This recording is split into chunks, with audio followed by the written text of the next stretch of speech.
cette présentation. On va passer au professeur Eva Copera, qui est la référente. Alors, elle est d'origine autrichienne, elle parle très bien français, elle peut s'exprimer en allemand, en anglais, elle est totalement polyglotte. C'est une des raisons, par-delà son talent, de la fluidité avec laquelle elle navigue dans tous les pays européens, et elle est devenue la référente de la Société européenne d'urologie pour tous ces sujets. Je crois qu'elle est membre de quasiment tous les panels des guidelines, puisqu'elle fait non-muscle invasive bladder cancer, muscle invasive, elle fait même les cancers de la verge. Voilà, Eva, merci d'être venue à Paris quelques jours, entre deux gilets jaunes, nous parler de ce sujet. Tout d'abord, bonjour et merci de m'avoir invité. C'est un grand honneur pour moi d'être parmi vous et d'être accepté par autant de chirurgiens. Donc je vais essayer de parler, je vais parler un peu plus de 15 minutes, des variantes histologiques, des traitements divers et variés, tout ce qu'on peut faire. Bon. Et donc actuellement, comme disait Morgane déjà, la vessie, ça bouge énormément. Il y a beaucoup de choses, il y a beaucoup de questions qui tout d'un coup surgissent. Et donc effectivement, on parle aussi de médecine personnalisée, on commence à parler de ça dans la vessie. Et il y a beaucoup de choses qui sont discutées. Il y a aussi beaucoup de choses que nous, on n'en a pas de connaissance depuis très longtemps, c'est-à-dire toutes ces variantes histologiques avec les différentes survies, mais qui commencent à intéresser vous les chirurgiens et bien sûr aussi les oncologues. Et puis là-dessus se rajoutent bien sûr les nouvelles technologies avec le moléculaire, le PDRN, etc. Et donc, c'est un peu la question en ce moment, c'est comment on va intégrer toutes ces datas qui sont quand même extrêmement nombreuses. Donc ça, c'est la dernière classification OMS 2016 qui est sortie en 2016, donc je suis co-auteur, tu vois, ça va pas. Et donc il y a beaucoup, comme vous pouvez voir, il y a beaucoup de différentes tumeurs qui peuvent exister que nous devons reconnaître. Et donc ça, quand on parle des variantes histologiques, ça c'est vraiment les variantes qui sont les plus fréquentes. Et alors il faut savoir que sur certaines de ces variantes, on a beaucoup de données, et sur certains qui sont là-dedans, on a très peu de données avec des reports avec 45 malades simplement. Donc c'est un peu délicat quand même. Néanmoins, on parle beaucoup de nested, de micropapillaires et tout ce qui est un peu plasmocytoïdes, sarcomatoïdes et bien sûr des épidémies. Alors nous avons fait des efforts vraiment très importants pendant ces dernières années. Et si jamais ça vous intéresse, il y a cette page web où on a fait des databases pour tous les cancers urologiques avec qu'est-ce qu'il faut être dans un compte rendu et pourquoi ça doit être dans un compte rendu. Et on a fait deux différents items, c'est-à-dire required et requested. Et si vous lisez, si ça vous intéresse, c'est vraiment pour tout a été publié récemment. Pour tout ce qui est urologie, bon aussi pour le sein, etc. Donc il y a vraiment beaucoup de différentes databases. Donc, une des questions qu'on nous pose toujours en étant pathologiste, on dit « Ah oui, mais vous, les interrupteurs à variabilité, là, ça ne va pas du tout. Hein. » Et donc, est-ce qu'on peut faire confiance à l'histologie initiale? Bonne question. Et comment on va traiter toutes ces différentes variantes? Et qu'est-ce qu'on fait si c'est plusieurs variantes dans une vessie, parce que ça existe assez fréquemment? Et qu'est-ce qu'on va faire avec toutes ces datas moléculaires? Et qu'est-ce qu'on va faire aussi avec l'immunothérapie? Alors, en ce qui concerne la concurrence, ça c'était un petit travail qu'on a fait dans notre service. Donc on avait pris des malades qui avaient des résections vésicales et des cystectomies derrière, et on avait pris des patients qui avaient que du variante histologique dans la première résection. Donc 62% avaient une variante, un tiers avait quand même plus qu'une variante. Les plus fréquentes, et ça joint un peu la littérature, étaient le carcinome épithermoïde, suivi par le carcinome micropapillaire. Mais le gros problème, c'est que dans 20%, on avait une histologie différente entre la résection et la cystectomie. Et c'est moi qui ai regardé tous ces cas, donc bon, je ne suis pas très variable en général dans la vessie, dans le diagnostic. Donc effectivement, probablement, on sous-estime, ou on sous-estime jusque-là, l'hétérogénéité de ces tumeurs. Et ça, c'est un autre travail de Vienne. Et vous voyez donc, en jaune, ça c'est la première résection, et en bleu, c'est après cystectomie. Et c'est pas, très souvent, c'est pas du tout confirmé. Donc, a priori, on peut se poser la question, mais est-ce qu'une résection transurétrale suffit pour faire un diagnostic à 100% sûr avec des variantes histologiques? Et moi, personnellement, je suis de moins en moins sûre. Et puis, il y a aussi, mais ça, c'est vraiment en train de changer, il y avait le dogme qu'il y a pas mal de trucs, des sous-variantes qu'on ne connaît pas très bien et peut-être on ne fait pas un bon diagnostic, nous, les pathologistes. Et ça, c'était vraiment un peu les plus mal reproduits parce que certains sont très difficiles à reconnaître, ça c'est très clair. Mais on s'est amélioré, on a fait énormément de progrès en harmonisation, vraiment avec des guidelines, l'OMS et aussi cette page ICCR, donc tout le monde fait quasiment pareil et tout le monde est très sensible à ça. Et donc ça c'était un travail très intéressant sur le carcinome micropapillaire qui est quand même une maladie qui est extrêmement agressive, on le sait. Et ils avaient pris 14 pathologistes qui étaient vraiment des uropathologistes confirmés américains, vraiment des gens qui savent de quoi ils parlent. Et tant que, comme vous pouvez voir, tant que tout c'est facile, tant que c'est très très typique comme aspect histologique, mais à partir du moment où ça devient un peu plus atypique comme ici, et là je suis pas sûre que j'aurais des carcinomes micropapillaires, vous voyez, il y a des discordances énormes. Et alors, c'est un peu problématique parce que, vous allez voir un peu plus tard pour le traitement. Et comme vous pouvez voir ici, il y a certaines tumeurs qui se ressemblent quand même, parce que bon, ça c'est un carcinome épidermoïde, ça aussi c'est un carcinome épidermoïde, mais ça c'est un carcinome de type large lestate, et puis bon, la discordance n'est pas énorme, ça se ressemble un peu, ça c'est un micropapillaire, ça c'est un lestate microcystique, ça aussi c'est un lestate, bon voilà, vous voyez, on peut déjà discuter ce que c'est vraiment la même chose, donc c'est pas si simple. Si on regarde un peu les survies et les variantes, il y a un gros problème dans les littératures, mais c'est en train de s'améliorer aussi avec des grandes études actuellement, c'est que jusque-là, on n'avait pas les bonnes études, c'est-à-dire des études où ils mélangeaient les résections et les cystectomies, des malades qui avaient un traitement, qui n'avaient pas eu de traitement, etc. Et ils mélangeaient des stades, des métastatiques, et donc c'était très compliqué. Il y avait beaucoup de données sur les cancers infiltrant le muscle, mais il y avait très peu de données sur les cancers qui n'infiltrent pas le muscle. C'est quand même ceux qui sont le plus fréquents.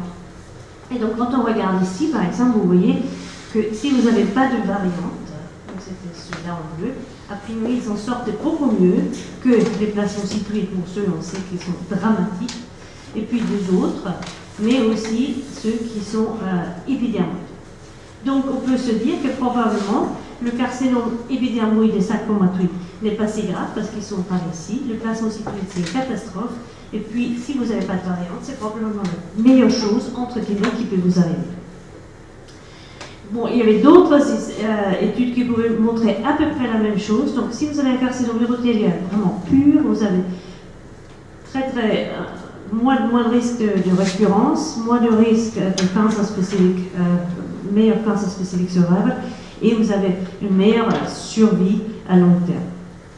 Et ça, c'est à peu près la même chose, parce qu'il y a toujours cette histoire avec les carcinomes épidermoïdes, et vous voyez que ceux qui ne sont pas épidermoïdes, ils ne s'en sortent pas très bien, tandis que ceux qui sont épidermoïdes, en fait, ils ont une très très bonne, pas très très bonne, mais meilleure survie liée au cancer, et ils ont moins de récurrence. Et donc, c'est toujours aussi la discussion, oui, mais un carcinome épidermoïde, c'est pas bon, c'est dangereux, c'est agressif. Est-ce que c'est vrai? C'est peut-être pas si vrai que ça, et puis, est-ce que c'est plus dramatique si c'est un carcinome épidermoïde pur, ou est-ce que c'est plus grave si c'est un carcinome urothélial avec une infection et une composante épidermoïde? Les chiffres ne sont pas très clairs. A priori, il n'y a pas de grande différence dans la survie ou dans le cancer spécifique survival. Apparemment, les marches chirurgicales, et ça c'est vraiment quelque chose qui est très important pour nous et aussi pour vous, bien entendu, avec nos chirurgiens, les marches sont très importantes, notamment les marches péritonéales. Donc des malades qui ont des marches péritonéales positives dans les cystectomies, c'est une catastrophe, très clairement. C'est beaucoup plus grave qu'une marche urétérale ou même urétérale positive. Et probablement les carcinomes avec infection, quand ils sont N+, donc quand ils sont des ganglions métastatiques, ont une moins bonne survie que ceux qui ont un carcinome épidermoïde pur. Donc le carcinome micropapillaire, il y a beaucoup de littérature, on sait que c'est des maladies qui sont très agressives, qui ont souvent des emboles vasculaires, donc quand on dit emboles vasculaires, on dit métastase à distance. Et justement, pour revenir un peu à cette étude avec la discordance, est-ce que c'est un carcinome micropapillaire typique ou est-ce que c'est pas un micropapillaire typique? Il y avait un papier très intéressant de Ashish Kamath et collaborateurs qui disait que si vous avez un carcinome micropapillaire qui est CT1, donc bon, ça n'infiltre pas encore le muscle, il n'y a pas de métastase, a priori, si vous traitez avec la BCG, ça ne va pas servir à grand-chose. Par contre, si vous faites tout de suite une cystectomie, le malade, il va survivre à 100%. Tandis que si vous attendez, vous voyez, ça chute, la survie chute énormément. Mais alors vous imaginez que nous, là, on a une responsabilité quand même assez lourde sur nos frêles épaules en disant, bon, parce que c'est vraiment un carcinome capillaire, si les chirurgiens derrière sont vraiment aussi, entre guillemets, agressifs. Mais c'est peut-être ça l'attitude qu'il faut avoir. Justement pour les carcinomes placentoïdes, donc ça c'est vraiment des maladies qui sont terribles. Je n'ai jamais vu une tumeur qui n'infiltre pas le muscle sur une résection de ce type-là. Vous pouvez faire ce que vous voulez, vont mourir dans les 2 ans. Vous pouvez traiter chirurgie par chimio, par tout ce que vous voulez, ça ne sert à rien. Et donc il y a eu un papier assez intéressant sur les trimodales thérapies où il disait mais qu'est-ce qu'on fait si vous avez des variantes histologiques, est-ce qu'il faut les traiter de la même façon ou pas? Il y avait un très gros papier de European Urology qui est le meilleur journal européen et aussi je pense mondial pour toutes les questions urologiques. Et si vous regardez, non variantes, donc ça c'était les urothéliaux classiques et ça c'était les variantes. Donc vous voyez que les survies sur 5 et 10 ans sont pas si différents. Et donc ils disent qu'il faut donner à ces malades, même s'ils ont des variantes, quand même toutes les chances et les traiter probablement avec ces thérapies trimodales. Et ça c'est juste les courbes de survie comme vous pouvez voir. C'est pas très différent et ils disent, si vous avez une variante, n'hésitez pas quand même de les traiter comme les autres. Bon alors le moléculaire. Le moléculaire, vous savez, ça a énormément changé. Et donc, dans les années 2012, sont sortis les premiers sous-groupes moléculaires. Ça, c'est le groupe de Lund, qui était un des premiers qui avait proposé donc, ces classifications, en disant, bon, il y a des groupes qui sont très bien, comme le urobasala, et il y a des groupes qui sont très mauvais, comme le squamous cell carcinoma grec, ça c'est une catastrophe. Et cette classification est totalement indépendante de l'anaplate. Bon, alors bien sûr, j'ai lu le papier, ça m'a un peu agacé, il y a un truc là, comme je suis pure et dure. Et quand on regardait un peu dans les résultats, vous voyez les urobasala qui avaient des superbes courbes de survie. Bon, en fait, c'était tous des tumeurs PTA de bas grade. Donc d'abord, c'était pas indépendant de la morphologie et de la pathologie, mais c'était pas vrai. Bon, certes, il y avait quelques cas qui se chevauchaient et qui n'étaient pas entièrement dans un truc comme ça, mais c'était pas vrai que la morphologie pouvait tout prédire et la pâte était morte. Donc après est arrivé ce concept entre basal et luminal, qu'on a un peu piqué aux chirurgiens et aux personnes qui font du sein, qui avaient déjà développé ce concept. Et puis on s'est rendu compte que dans certaines tumeurs sont exprimés d'autres marqueurs selon le sous-type. Et donc on a affiné ces chercheurs leur classification. Et vous voyez, là c'est un peu les mêmes sous-types avec le urobasala, etc. Mais ça se complique. Donc dans chaque sous-groupe, maintenant, vous avez encore des sous-groupes. Donc c'est apparemment pas si simple que ça, et c'est quelque chose que nous connaissons bien dans l'impact. Après, les chercheurs ont dit, oui, mais avec l'immunohistochimie, ça va être super simple. Vous faites un peu d'immuno sur votre vessie, et ça va être super parce que vous pouvez dire exactement si c'est basal ou luminal. Bon, sauf que ça c'est pas vrai, c'est pas assez simple, ça coûte très cher parce que pour tout ce que tu infiltrant le muscle, il faudrait 13 marqueurs. Donc qui va le faire, qui va le payer? Il faut des techniciens, il faut aussi des yeux pour faire ça. Donc c'est un concept qui est très bon en théorie, mais en pratique c'est beaucoup moins bien. Et donc il y a aussi les Américains, bien sûr, qui ont reviewé leur classification, et là c'était assez intéressant dans la mesure où ils ont dit que si vous avez des tumeurs, alors les neuronales, donc ça c'est ce qui correspond à peu près au carcinome neuroendocrine, ils sont probablement très sensibles à tout ce qui est chimiothérapie néoadjuvante. Et certains des luminales, donc on a encore ce concept luminal et basal, sont probablement très intéressants, surtout s'ils sont des infiltrés, donc apparemment encore un problème immunitaire. Ils seront très sensibles à tout ce qui est anti-PD1 et anti-PD1. Et probablement aussi aux chimiothérapies néoadjuvantes. Et il y a des papiers qui ont pu montrer, donc quand on fait basal et luminal, que effectivement ceux qui avaient des tumeurs basales réagissaient très très bien aux chimiothérapies néoadjuvantes. Et quand on regardait les cystectomies après ces chimiothérapies néoadjuvantes, vous voyez que la partie épidermoïde avait vraiment baissé.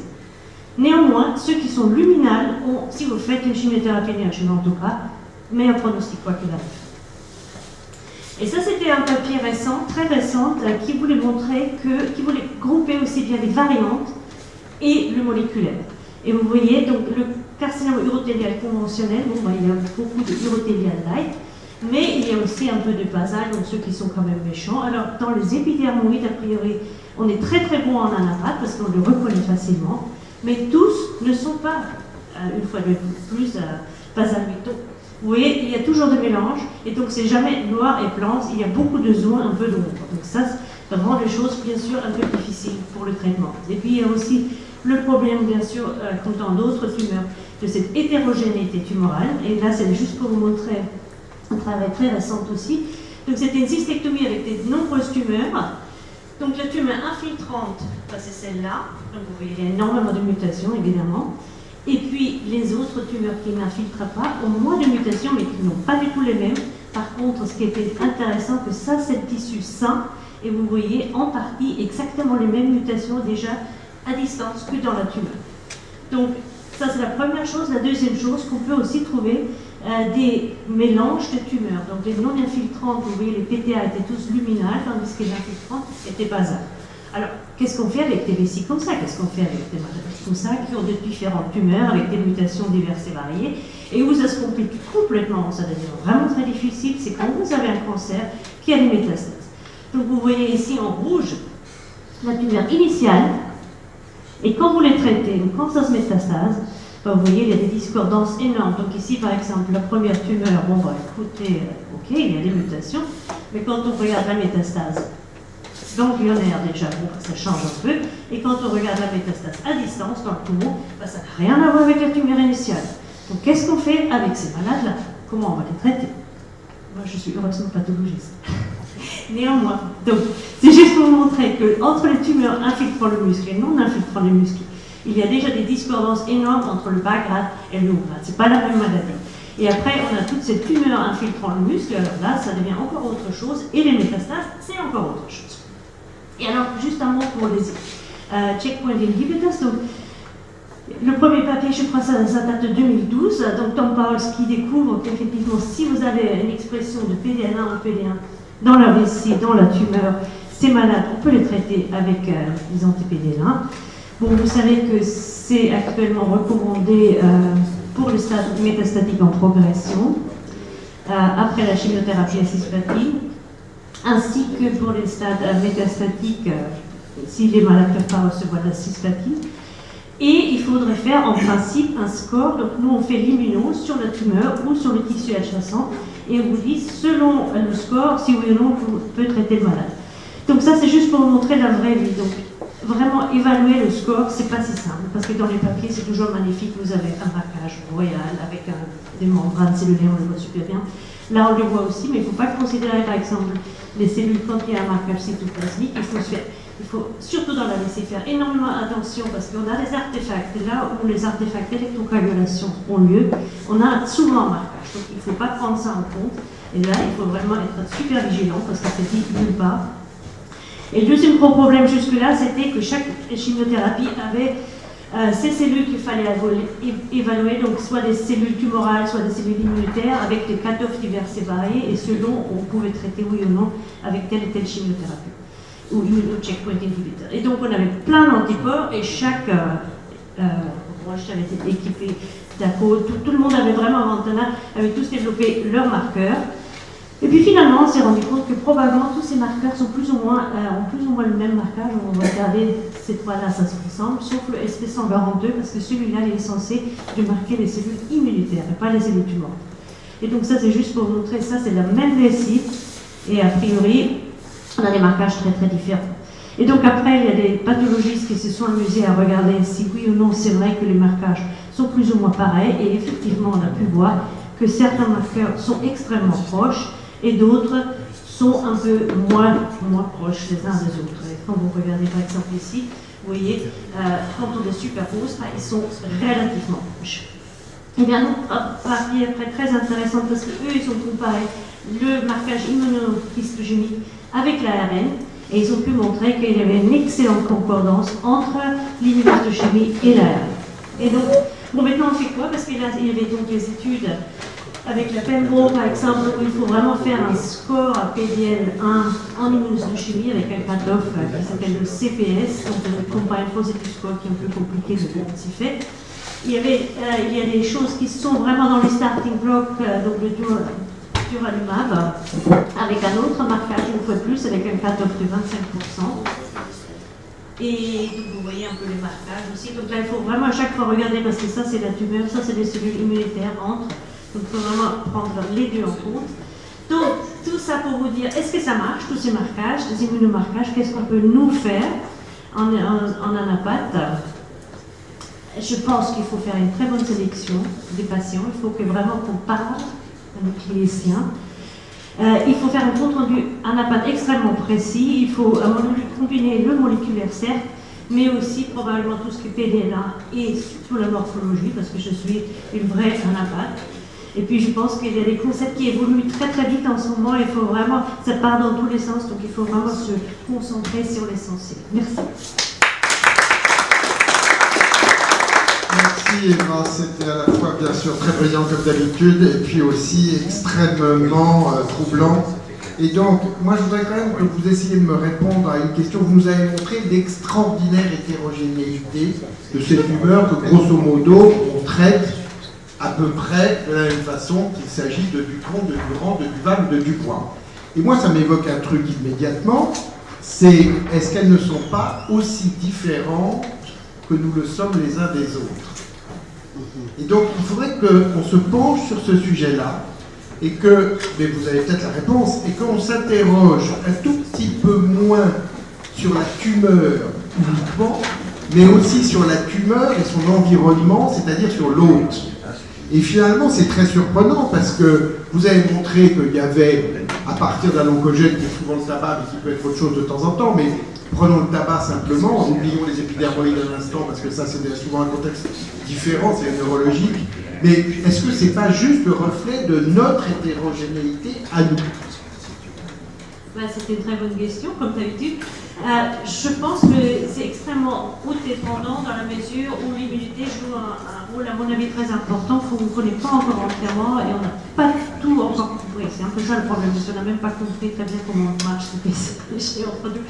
Donc, je pense qu'il ne faut pas se disperser, il ne faut pas se laisser peut-être troubler par cette hétérogénéité, il faut rester concentré sur l'essentiel, essayer de faire peut-être 2 grands groupes luminal, basal, et après voir l'immunité, est-ce qu'il y a expression de ceci ou de cela, et puis selon ça, essayer de traiter. De toute façon, c'est des maladies en partie effroyables, donc on le sait. Alors, encore une remarque, parce que j'ai eu l'occasion, on m'a demandé d'aller faire un topo sur les tumeurs de vessie à l'école vétérinaire. Donc j'y ai été, et juste avant que moi je parle de l'homme, parce que j'ai dit que je n'étais pas vétérinaire, j'ai entendu un topo absolument bouleversant sur les tumeurs de vessie du chien. Et ce qui est extraordinaire, c'est que les tumeurs de vessie du chien, c'est exactement les mêmes problèmes que nos tumeurs de vessie chez l'homme, chez la femme. Et pour aller jusqu'au bout de la réflexion, c'est que, bien sûr, le chien ne fume pas, mais le fait que le fait que le propriétaire soit fumeur augmente de manière exponentielle par le biais du tabagisme passif la prévalence ou l'incidence des fumeurs chez les chiens. Donc vraiment, la prévention c'est fondamental, l'environnement c'est fondamental, et nous ressemblons peut-être beaucoup aux chiens, mais notre hétérogénéité est aussi fondamentale. Est-ce qu'il y a des questions? Iraj. Je ne suis pas neurologue et je ne connais rien. Voilà, alors, la question... Oui, mais vous avez du cœur. Ok. La question est suivante. D'après ce que je compris, dans vos tumeurs, c'est différent. Ça se modifie au cours des résections et dans les métastases. Est-ce que toutes ces cellules existent au départ et que quand vous tuez les dominantes, les autres se mettent à pousser? Ou est-ce que ce sont les mêmes cellules qui se modifient au fil du temps en tous les traitements? Il y a 2 choses en fait, c'est ça qui est vicieux, il y a les 2 choses qui arrivent. C'est-à-dire que vous pouvez avoir des cellules qui vont changer au fur et à mesure avec les traitements et donc qui vont devenir non respondeurs. Et vous pouvez avoir aussi, notamment ce qui a été montré, je n'ai pas montré cette étude-là, mais vous avez une cellule qui va complètement se modifier à chaque fois qu'on la traite et tout va être complètement bousculé, ça sera une autre cellule en fait, qui va se reproduire et à chaque fois c'est encore autre chose qu'à la fin, ça n'a rien à voir, plus rien du tout à voir avec la cellule aussi. Merci, bon, on va continuer. Ah pardon, une question de la fuite. Oui. Pour le moment, on est bien d'accord, parce qu'ici c'est important, on est quand même des gens qui doivent donner des conclusions. Il n'y a aucune règle concernant la classification moléculaire lors de la chirurgie de la Non. vessie. Non. Bien, et ma deuxième remarque, et je m'excuse, mais c'est une remarque anatomique comme nous sommes à l'académie. Vous avez dit pour les vessies, et ça m'a un petit peu choqué, selon les marges péritonéales. Ouais. À ma connaissance, la vessie est un organe sous-péritonéal, Ouais. et donc le seul endroit où il y a le péritoine, c'est la base supérieure, donc il faudrait dire les marges, la berge de la vessie et pas dire péritonéale. D'accord. Vous êtes d'accord avec moi? Je suis content d'avoir fait une remarque anatomique.